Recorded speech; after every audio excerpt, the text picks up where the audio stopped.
Padre, que las palabras de tu siervo y la meditación de su corazón sean agradables delante de ti y de mucho provecho para todos, y te daremos la honra y la gloria, y lo haremos en el nombre de Jesús. Amén. Y amén. Que la Biblia contiene 4 evangelios, eso lo sabe hasta el gato. Pero ¿conoce usted el 5º evangelio? Es probable que usted lo haya leído sin darse cuenta que se trataba del 5º evangelio, porque ese nombre no es oficial. Alguien, no sé quién, yo lo escuché una vez, me gustaría darle crédito al individuo, pero he perdido el rastro de quién fue el originador de esa frase, pero el nombre oficial del libro se lo voy a dar enseguida, pero la persona que le llamó así el 5º evangelio tenía sobradas razones para hacerlo. Porque este 5º evangelio, al igual que los otros 4, trata acerca de la encarnación de Jesús, la vida, los sufrimientos, la muerte y resurrección del Cristo, del Mesías. Pero sorpréndase usted, mientras que los otros 4 evangelistas compusieron sus evangelios después de los hechos, el evangelista, el autor del 5º evangelio, lo hizo con casi 8 siglos de antelación,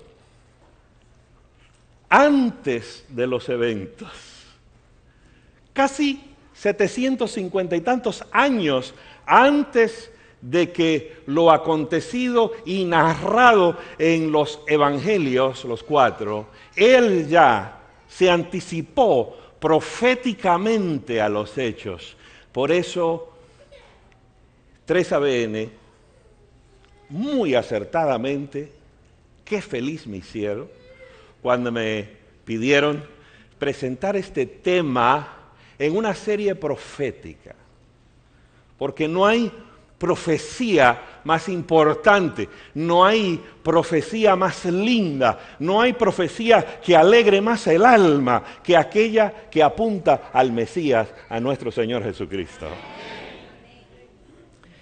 Si un reportero de CNN pudiera viajar por el tiempo y regresar a los sucesos en torno a la cruz del Calvario, para tomar nota de los detalles y para regresar a nuestros días, para entregar un informe y un análisis de los hechos, difícilmente podría superar lo que dice nuestro autor del 5º evangelio.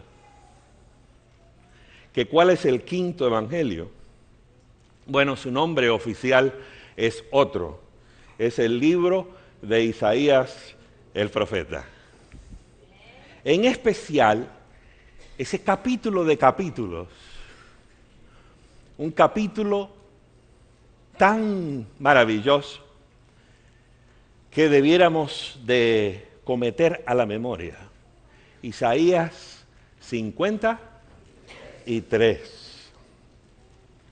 ¿Sabían ustedes que el profeta Isaías, el libro que lleva su nombre, es el más citado por los escritores del Nuevo Testamento? Más, escuchen esto, más que todos los otros profetas del Antiguo Testamento combinados, se cita más al profeta Isaías, y no en balde, porque Isaías es el más evangélico Isaías es el que toca recurridamente el tema de la redención. Alguien le ha llamado a Isaías el profeta de la redención. Y ese tema, aunque él tocó varios, él se dirigió, como todos los profetas, a los eventos de su época, a lo que acontecía con su pueblo de aquella época, la invasión de Israel por los asirios, el cautiverio que sucedió a ese evento y la convulsión, tanto física como emocional como espiritual, como consecuencia de ese cautiverio, de esos refugiados. Yo estoy aquí en una ciudad que entiende lo que es ser un refugiado. ¿Sí o no? No es fácil eso. Requiere una adaptación cultural. Requiere un reajuste extraordinario. Algunos nunca lo logran. Nunca lo logran. Y nuestro Isaías, pues se dirigió a esas cosas como bien convenía. Pero el tema de los temas de él, porque se puede hacer más de una cosa, mi abuela decía, entre col y col, lechuga. La de ustedes también. Y entre los coles históricos de lo que sucedía en el momento, aparece de vez en cuando una lechuga evangélica. Y yo prefiero las lechugas esas que los coles. Ahora los coles no importan mucho lo que dijo acerca de esto y aquello, pero lo que dijo acerca de el Mesías, cuando apuntó a Jesús, eso sigue teniendo un significado extraordinario. Tu vida es importante, pero cuando tu vida se dirige y se orienta hacia Jesús, entonces toma matices eternos. Entonces te transportas a la eternidad. Entonces tu vida vale más que nunca cuando se liga al eterno, al Cristo, al Mesías, a Jesús de Nazaret.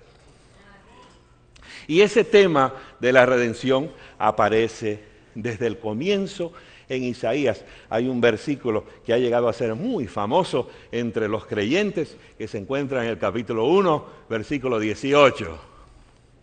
Ya lo están computando en la mente, ¿verdad? ¿Cómo dice?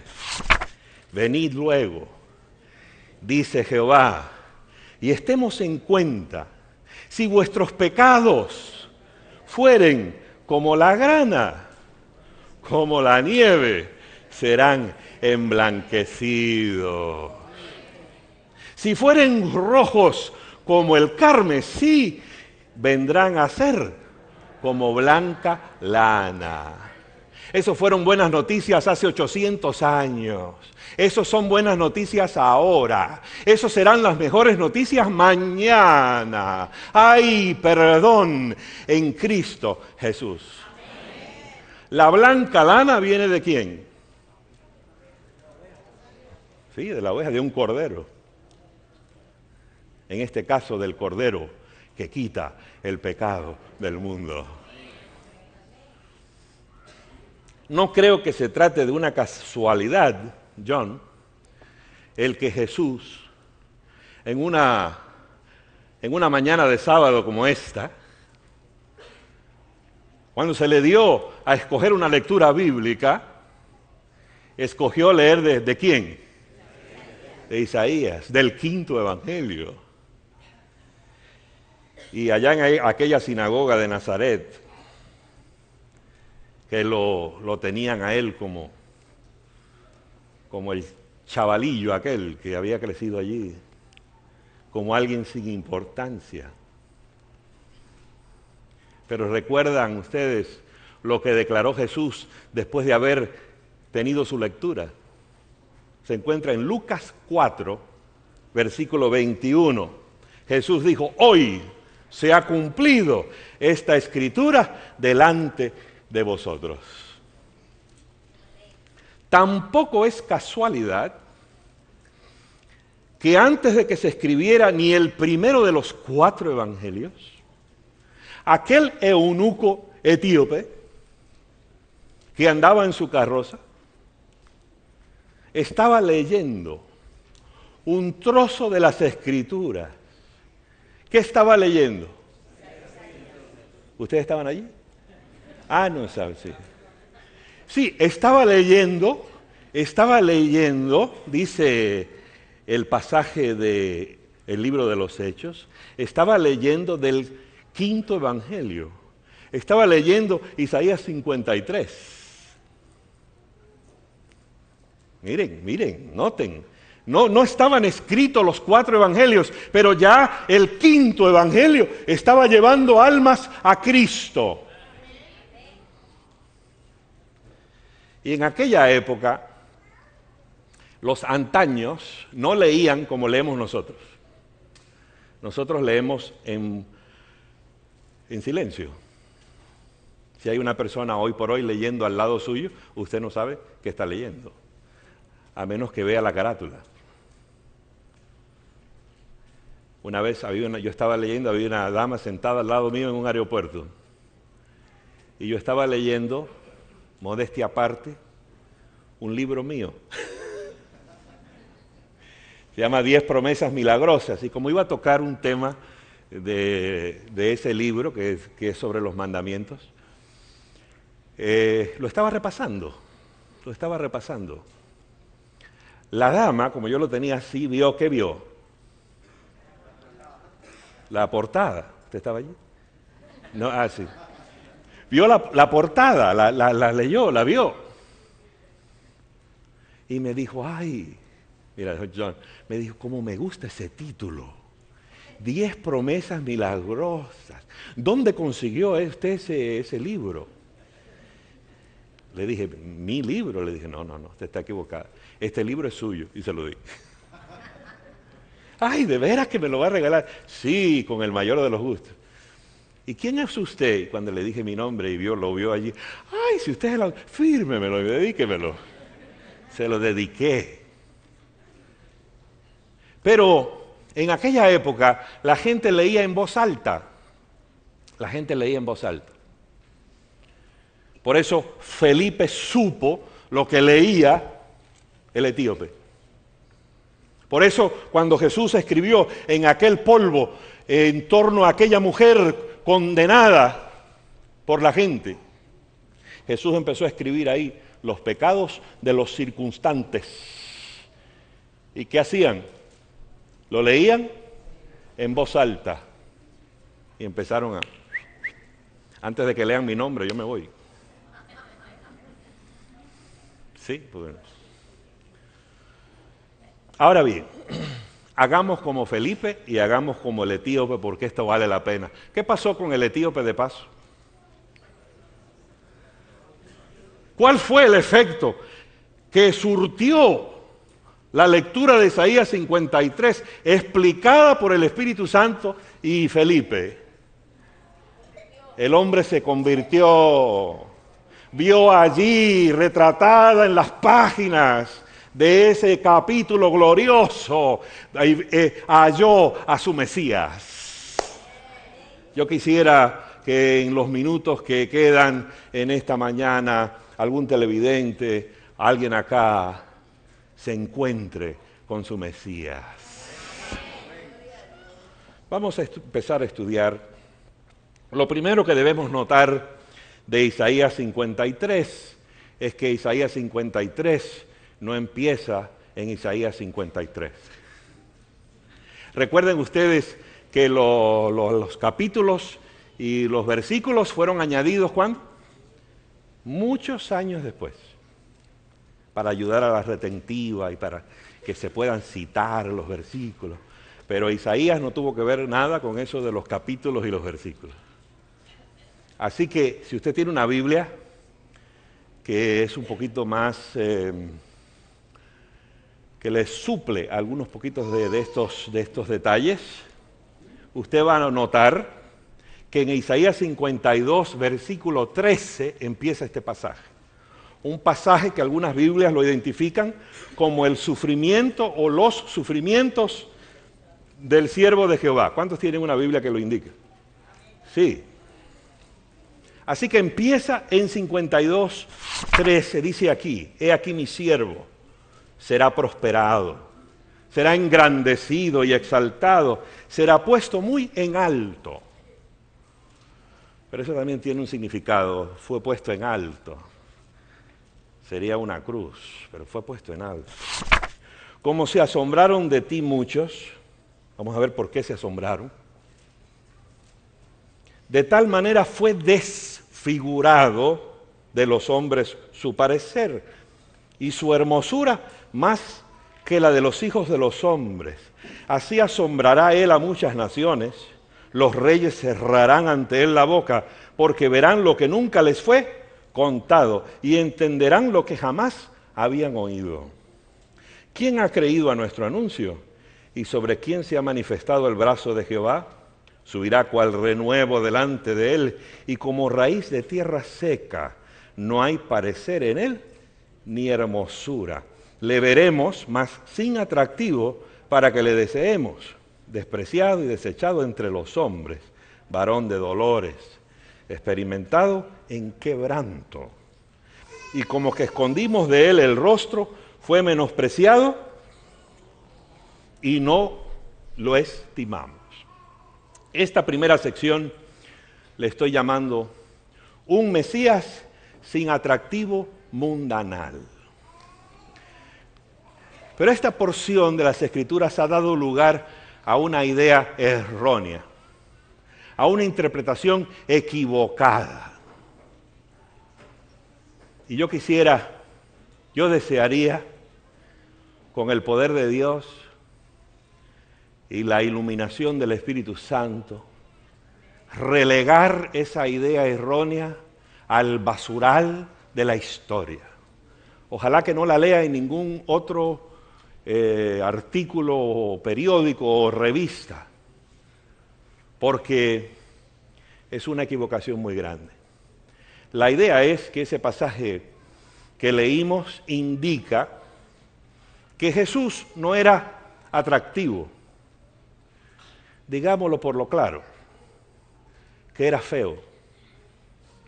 Yo te voy a mostrar con fuentes autorizadas que tu Jesús y mi Jesús era hermoso en todos los sentidos. Jesús era hermoso físicamente y Jesús era hermoso espiritualmente. Y te lo voy a mostrar. Primeramente, volviendo al versículo, la primera parte que leímos en 52, 13 al 15, quiero mostrarte en el versículo 14, que dice que de tal manera fue desfigurado.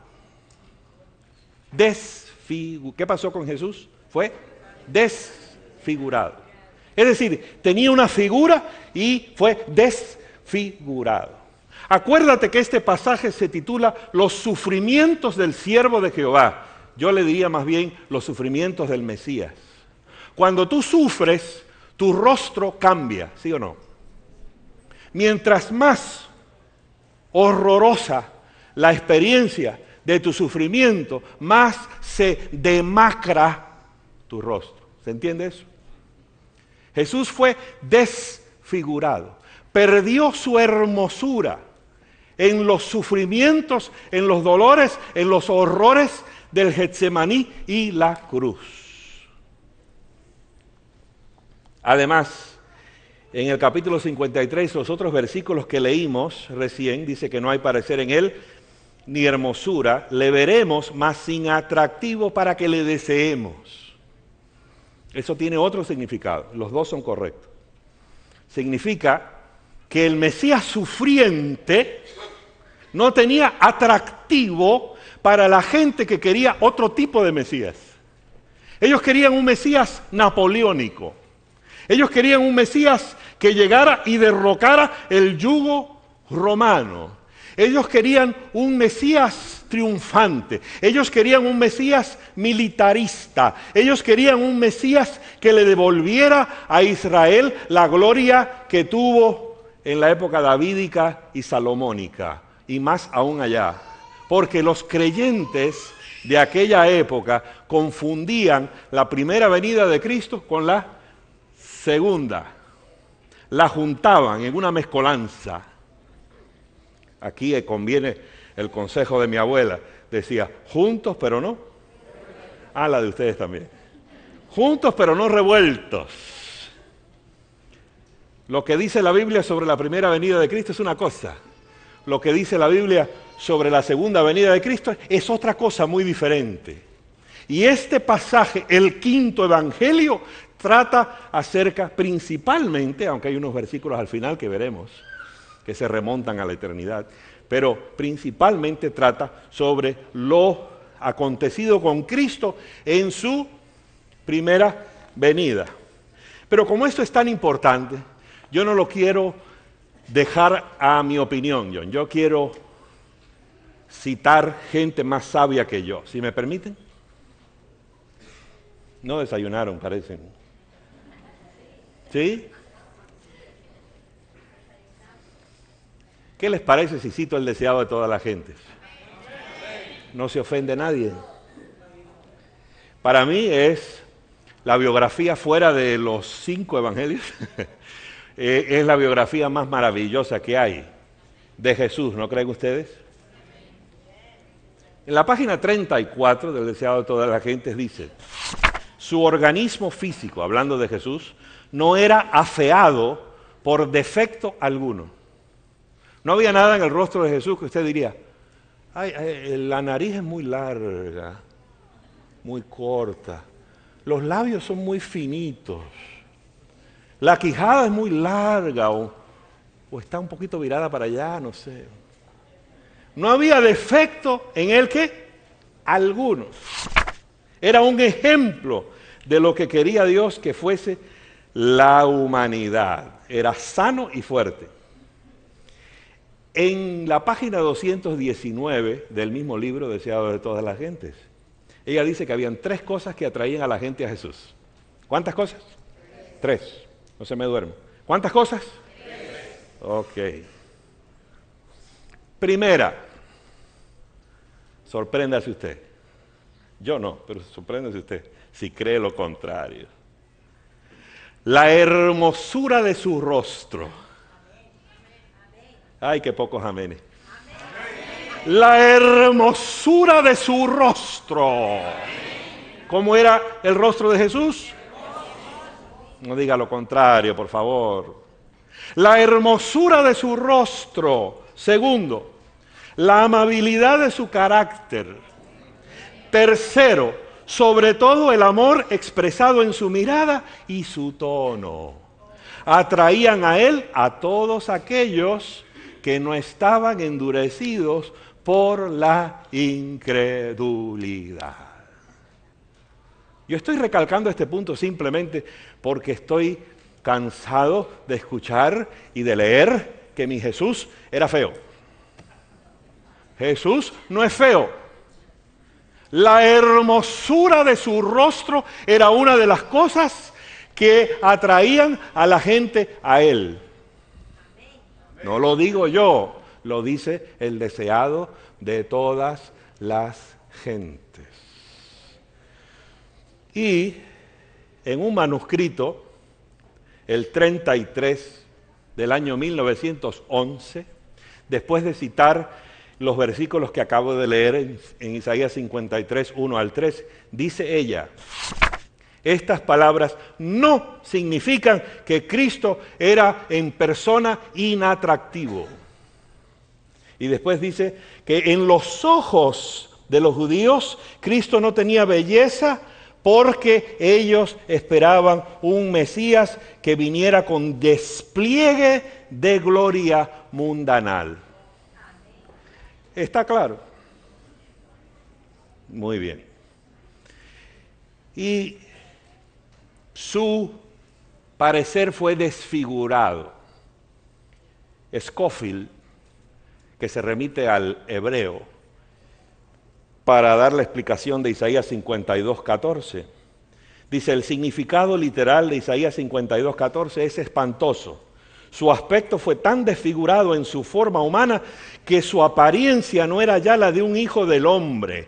Es decir, que no tenía ya forma humana como resultado del trato brutal al que fue sometido en la cruz y anterior a eso. Muy bien. El próximo pasaje, Isaías 53, 4 al 10, le llamo la llaga divina del Cristo. Déjenme decirles algo. Y yo he dedicado mi vida a estudiar la cruz del Calvario. Nadie supera a Isaías en su comprensión del significado de la cruz de Cristo. Fuera del apóstol Pablo y posiblemente Juan, nadie supera, nadie tiene una visión más incisiva, un análisis más acertado y completo que lo que presenta y entrega a Isaías en este pasaje que hemos escogido llamarle el quinto evangelio. Nos da el verdadero significado de la cruz. Y nos explica algo, ojalá lo entiendas. No regreses a tu casa sin entender esto, por favor. Lo que importó en la cruz del Calvario,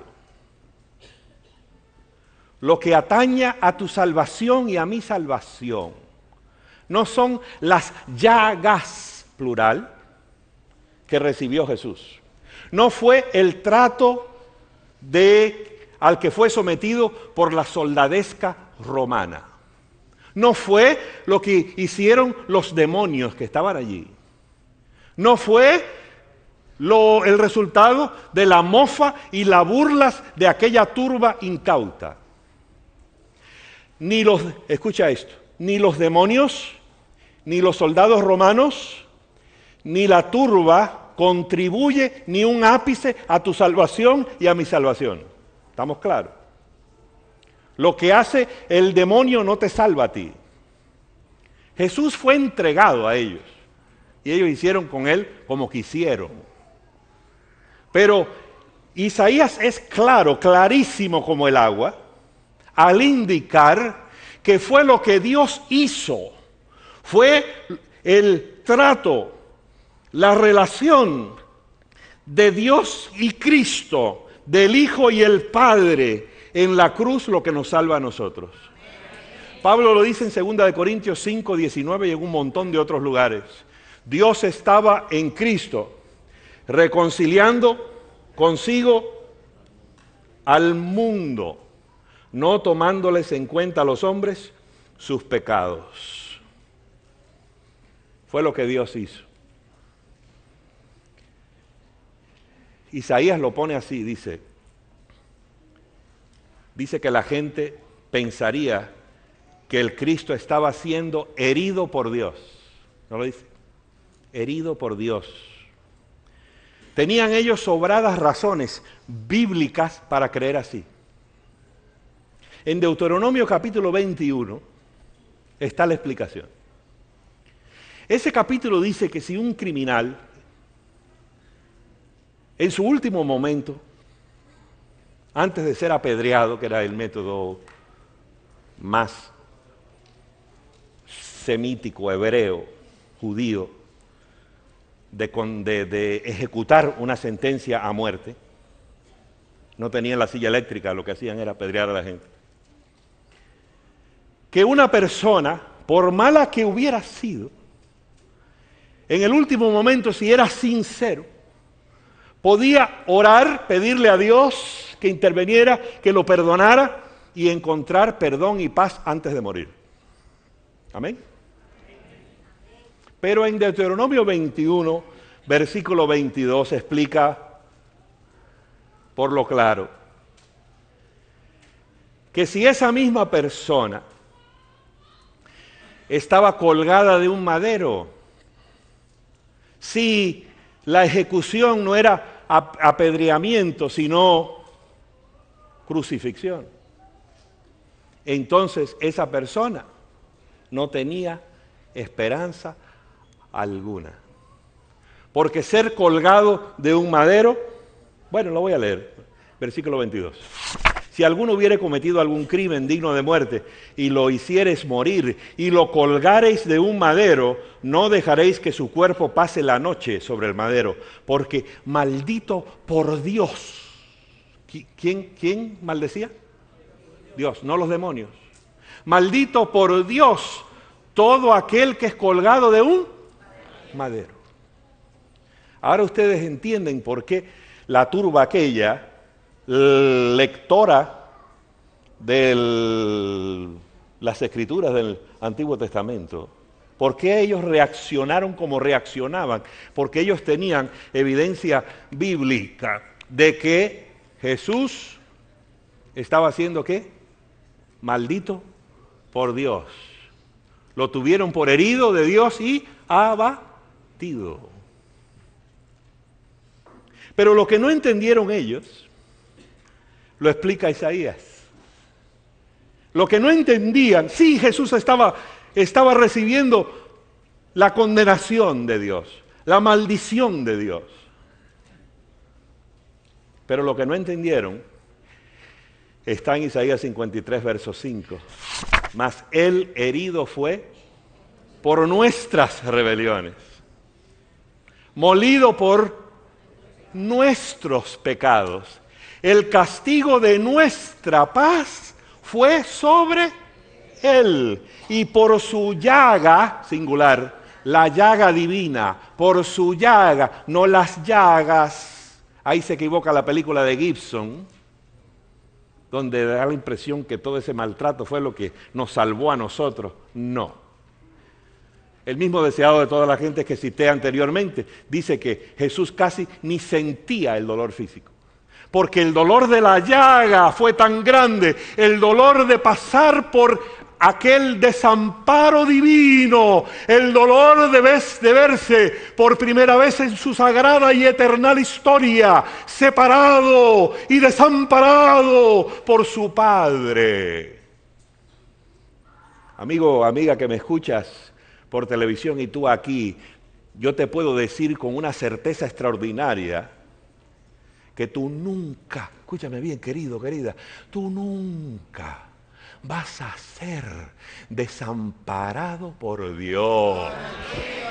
Tú nunca, te puedes sentir, a veces nos sentimos desamparados, porque no sentimos a Dios.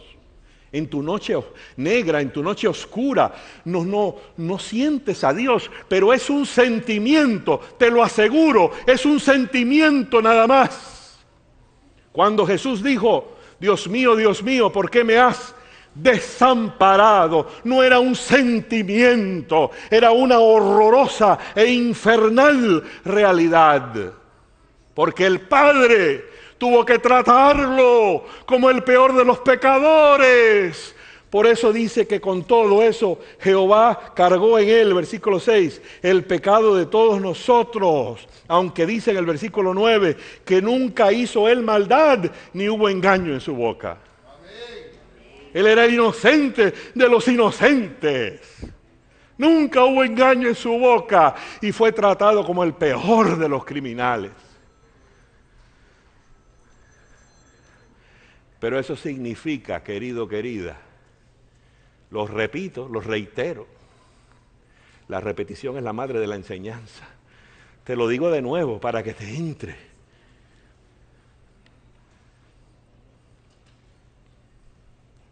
Esa es la razón que Dios nunca te va a abandonar a ti. Esa es la razón que Cristo te puede decir, se lo dijo a los discípulos de Él, en su época, nos lo dice a nosotros ahora. Yo estaré con vosotros todos los días hasta el fin del mundo. Nunca te va a faltar a Cristo. Te puede faltar algo, pero nunca te va a faltar a Cristo. Y Jehová es tu pastor, nada te falta, querido. Tengo que avanzar. La tercera parte de este pasaje yo le llamo salvación o salud integral. Integral, John, porque es espiritual y física y emocional. Dice, versículo 4, ciertamente llevó él nuestras, ¿qué? Enfermedades.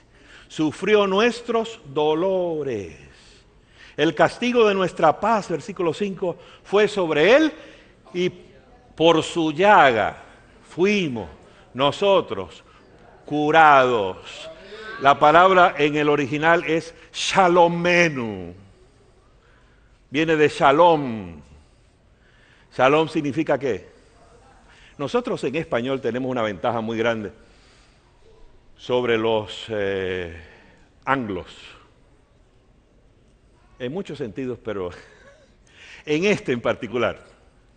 Porque nosotros podemos entender esto. Porque ellos cuando se saludan, no usan el término salud. Porque en nuestra tierra original, la España, de donde era mi abuela, esa España, allá había muchos judíos y muchos moros. ¿Sí o no? Y un moro le decía a usted, asalem. Y un judío le decía, shalom. Y de ahí viene nuestro saludo. Nos saludamos. Viene de salud, que viene de shalom. ¿Se entiende? Así que es un saludo, pero es mucho más. Estoy orando para que recuperes tu salud. Eso tiene que ver con físico, pero eso tiene que ver también con tus emociones. Eso tiene también que ver con tu psíquico. Eso tiene que ver también con lo espiritual. Es una salud integral. Ore por mí, pastor, que tengo esta enfermedad, me dice la gente, todo el tiempo. Te digo, no, tú no tienes ninguna enfermedad. Tú piensas que tienes enfermedad y tu cuerpo te dice que tienes una enfermedad, pero es que tienes que decirle a tu cuerpo, con la mente y la fe, que esa enfermedad no le pertenece, porque Jesús llevó todas tus enfermedades. Y yo pongo a la gente a escribir en un libro, gracias Dios mío, usted está enfermo, le voy a dar la receta. Agarre un libro con renglones así, esas con las rayitas, ¿no? En blanco, y llénelo, porque tenemos una mente muy terca, y usted tiene que dejar que la palabra entre. Jesús dijo, vosotros sois limpios por la palabra que os he hablado. Cuando entra la palabra, entra la virtud. Cuando entra la palabra, entra el poder de Dios. La palabra que obra en vosotros que creísteis. El original dice energeo. Cuando tú recibes la palabra de Dios, recibes la energía del infinito. Te conectas, te enchufas a la cruz del Calvario. Y Jesús llevó todos tus dolores, todas tus enfermedades y llevó tus pecados. Alabado sea el nombre de Cristo Jesús. Así que ponga ahí en esa libreta, gracias Dios mío, porque por la llaga de Jesús estoy curado, estoy curada. Y repítelo y escríbelo, hasta que entre aquí. Esa enfermedad que tú tienes no te pertenece. Le pertenece a Jesús y ya la enterró. Y termina la última parte. Pues quiero dejarme unos minutos para un relato muy interesante. La última parte habla sobre la extensión de su obra. Aquí nos incluye a nosotros. ¿Cuál sería la extensión del logro de Cristo en la cruz? Verso 11 dice, verá el fruto de la aflicción de su alma y quedará satisfecho. Por su conocimiento justificará mi siervo justo a muchos y llevará las iniquidades de ellos. Quedará satisfecho, verá el fruto de su alma. Cuando Jesús nos mira hoy, desde donde está, en el lugar santísimo, a la diestra del Padre, intercediendo por nosotros. Cuando Jesús nos mira esta mañana, está satisfecho. Está satisfecho. Pastor Fran, esa es otra pregunta. Pero ¿cómo sabe usted que Dios me acepta? Dios te acepta, querido. Pero es que usted no me conoce. No me hace falta. Ni te va a ayudar un ápice que yo te conozca o no te conozca. Pero yo sé quién te conoce. Dios te conoce. Y yo sé quién llevó todas tus enfermedades, dolores y pecados. Él se llama Cristo. Y Él está satisfecho contigo. Él fue el que hizo la compra. Y Él está satisfecho con la mercancía. Entrégale a Jesús su mercancía. Tú eres comprado por precio, querido, querida. Comprado eres por precio. Dale a Jesús, entrégale, preséntale la mercancía. Tengo como 9 minutos para contarles un relato. Yo llevo 17 años en La Voz de la Esperanza. Gracias por los amenes, gracias. No son 2 o 3 días, no son 2 o 3 días. Pero yo recuerdo, quizás con cierto interés especial, mi primerísima campaña. Yo acabo de regresar a razón de días de una campaña en Minatitlán. De paso, le estaba diciendo a John Dincy, nuestro hermano, que la gente me paraba en la calle, pregúntenle a mi esposa, andaba con ella. Estaba haciendo ejercicio, no me había afeitado, tenía gafas oscuras. Pastor, ¿cómo está? Usted no sabe cómo me ayudan sus mensajes. Un joven me dijo lo mismo en un restaurante y se emocionó, casi llora, y me dijo, usted no sabe cómo me ha ayudado sus mensajes. Alabado sea el Señor. Predicamos allí. Me levanté una mañana para leer el periódico, estaba la primera plana, le hice así a la primera hoja, aquí en la segunda hoja. Un periodista había venido a las campañas, me hizo unas preguntas así, pero yo no sabía bien lo que me estaba diciendo, y me hizo un informe. Y dice, ¿saben cuál decía la plana? Dice Fran González, de La Voz de la Esperanza, acepta a Cristo como tu Salvador. Amén. Acepta a Cristo como tu Salvador. Lo dije allá, te lo digo a ti ahora. Pero pastor, ¿lo hago o no lo hago? Sí, hazlo, porque el Señor está satisfecho. Él quiere ver el fruto de su obra. Y tú eres ese fruto, querido. Tú eres ese fruto, querida. ¿Qué esperas? ¿Qué estás esperando? ¿Qué te falta? Como dijo el tipo, ¿qué te falta? Pero en esa primera, no me he olvidado, en esa primera campaña evangelística fue en Los Ángeles, un lugar muy lindo pero muy peligroso, el este de Los Ángeles. Es conocido en la nación por peligroso. Tiene mala fama porque, usted sabe, las malas lenguas a veces prosperan más que las buenas. Y las malas lenguas han hablado muy mal de ese lugar. Pero yo les puedo hablar muchas cosas buenas de ese lugar. Almas que se entregaron a Jesús en esa campaña, con tatuajes así en la cara y en los rostros, y se entregaban al Señor.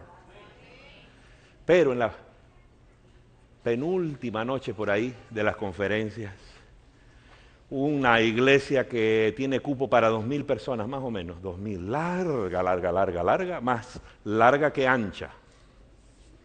Yo quisiera ser así, más largo que ancho, pero bueno, no todo se puede. Y bien larga, larguísima. Y por el pasillo, de repente, en ese lugar peligroso, un hombre enloquecido, corriendo por el medio del pasillo, iba a mi dirección. Y yo allí, ¿qué hago? Me acordé de lo que leí de Octavio Paz, el laureado escritor y poeta mexicano. Dice, lo único que un hombre no puede hacer es rajarse, dice. una expresión mexicana. No puedes rajarse. Y dije, bueno, yo no puedo dar el ejemplo aquí de irme y salir corriendo. Me quedé ahí, empecé a orar. Señor, ha sido maravilloso servirte todos estos años. Mi tiempo en la voz de la esperanza aparentemente va a ser muy corto.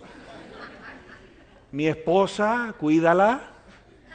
Si el recuerdo de mí no es suficiente, dale un buen esposo. No es mi preferencia, pero... Y mientras tanto el loco corriendo. ¿Piensa usted que algún diácono se interpuso en su camino para ayudar al pastor? No, para nada. Para recoger la ofrenda, ahí están. Salen como hormigas por todas partes. Pero ayudar a salvarle la vida al pastor, no.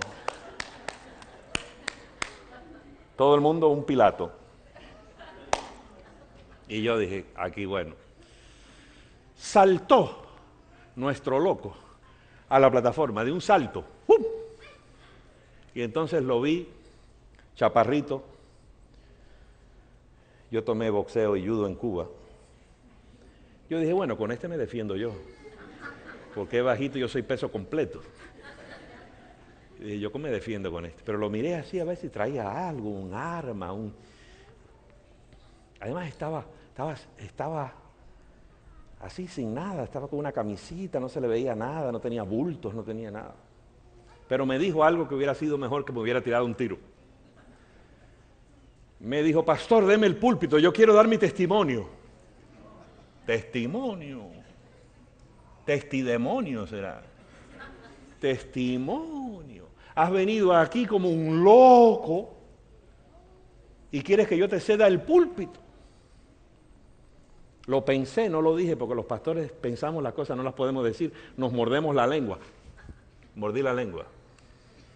Si yo les mostrara mi lengua, está llena de callos, de habérmela mordido muchas veces. Y entonces me dijo, pastor, usted no se acuerda de mí, ¿verdad? No, querido, la verdad, que con esa presentación tuya me desconcertaste, no, ahora mismo no. Mi computadora no funciona, no te ubico, querido, no. Pero yo no le decía nada. Y entonces, pastor, de veras que usted no me doy cuenta que usted no me conoce. Yo soy aquel hombre que vino a usted, que la dama me trajo, a que estaba jorobado. Entonces me acordé. Una dama me había traído la primera noche. Yo estaba sentado en la primera banca, ella me había traído a ese caballero. Me lo había traído así. Yo decía, ¿por qué esa dama no sienta al hombre atrás? Lo hace. Él andaba así. Tenía una joroba así, andaba así. Lento como tortuga. Pasos con morbosidad. Y por fin lo trajo, lo puso delante de mí y me dijo, pastor Frank, dígale algo.